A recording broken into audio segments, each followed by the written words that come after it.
सुबह सुबह सभी शिष्य अपने नित्य क्रिया से मुक्त होकर भगवान बुद्ध के पास उपदेश सुनने के लिए एकत्रित हो गए। महात्मा बुद्ध ने कहा कि आज मैं तुम्हें ऐसे इंसान की कहानी सुनाता हूँ जिसके पास सब कुछ होते हुए भी वह दुखी था। किसी गांव में एक बहुत ही अमीर व्यक्ति रहा करता था। उसके पास लाखों करोड़ों की संपत्ति थी। उसके पास कई फैक्ट्रियाँ, गाड़ियाँ और कितने ही महल थे। फिर भी उसे किसी प्रकार का कोई शांति नहीं था। तब उसके एक दोस्त ने बताया कि ऊपर पहाड़ी पर एक ऐसे महात्मा रहते हैं जिनके पास ऐसी सिद्धि है जिससे लोगों की हर इच्छा पूरी हो जाती है। तुम उनके पास जाकर क्यों नहीं अपनी समस्या को बताते हो?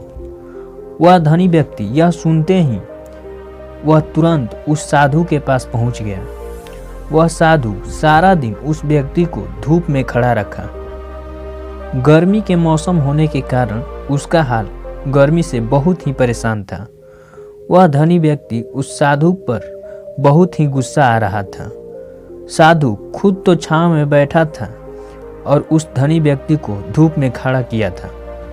इस तरह से पूरा दिन निकल गया। जब शाम हुई, साधु ने कहा, आज तुम्हें खाना नहीं मिलेगा, तुम्हें ऐसे ही सोना पड़ेगा। और वह साधु खुद तो बड़े ही अच्छे अच्छे पकवान और भोजन उसके सामने ही ग्रहण कर रहा था। उस सारी रात उस धनी व्यक्ति को नींद नहीं आया। वह यही सोच रहा था कि यह साधु तो बहुत ही स्वार्थी है। मैंने यहाँ आकर गलती कर दी। अब मैं कल सुबह ही यहाँ से निकल जाऊँगा। वह सेठ वहाँ से निकलने के लिए सुबह में सोच रहा था। जब सुबह हुई, वह सेठ वहाँ पहाड़ी से जाने लगा। तब साधु ने कहा, क्यों भाई, क्या हुआ? घर जा रहे हो क्या? तुम्हारे समस्याओं का समाधान तो मिल गया।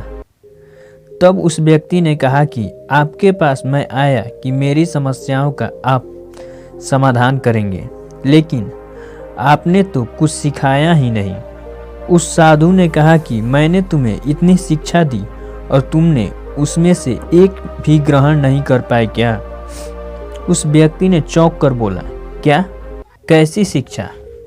साधु ने कहा, मैंने तुम्हें कल सारा दिन धूप में खड़ा रखा और खुद छांव में बैठा रहा ताकि मैं तुम्हें यह बता सकूं कि तुम्हें अपने हिस्से का काम स्वयं ही करना होगा।